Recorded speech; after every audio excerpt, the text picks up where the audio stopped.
Just when you thought the internal combustion engine was dead in the city, Honda drops a bombshell.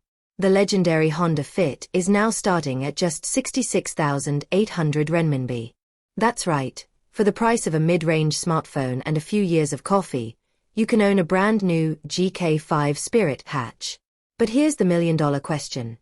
In an era where A0-class electric cars are everywhere, does a gas-powered Honda still make sense? Or is the Supermini King just fighting a losing battle against the silent electric revolution? Let's break it down. Why are people still freaking out about a Fit? 3 words: reliability, space, and freedom. Zero range anxiety. While your friends in their A0-class EVs are sweating over the last 10% of battery in winter, you're hitting the highway. The Fit doesn't care if it's minus 20 degrees Celsius or if the nearest charger is 100 miles away. You fill up in 3 minutes and keep going. No EV in this price bracket can match Honda's magic seats. The packaging is genius.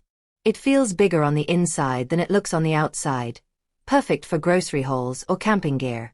Historically, the Fit is like hard currency in the used car market. Even after 5 years, a Fit holds its value significantly better than a budget EV whose battery tech might feel ancient by then. But let's look at the other side.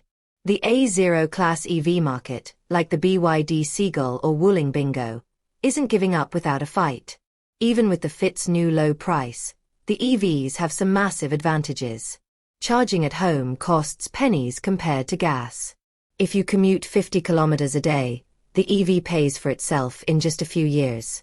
The tech gap. Let's be honest, the Fit's interior feels like 2015.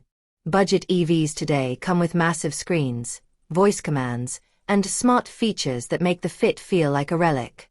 In city stop-and-go traffic, the instant torque and silence of an electric motor beat a small displacement gas engine and CVT every single time. It's smoother, quieter, and honestly, more modern. By the Honda Fit, if you have one car for the whole family, you do frequent long-distance trips, or you don't have a private charging pile. It's the ultimate peace of mind machine. Stay with the A0 Electric if you are a pure city dweller, you want the latest tech, and you want to save every possible cent on daily fuel costs. At 66.8K, Honda isn't just selling a car, they are selling a legendary platform for a bargain price. It's no longer a commuter car. At this price, it's a lifestyle choice for those who still love the mechanical feel of a real engine. The price war in China is getting insane, and we, the consumers, are the winners. But I want to hear from you. If you had 70,000 renminbi in your pocket today, are you going with the old school legend, or the electric future? Drop your choice in the comments below. Don't forget to like and subscribe for more car deep dives. See you in the next one.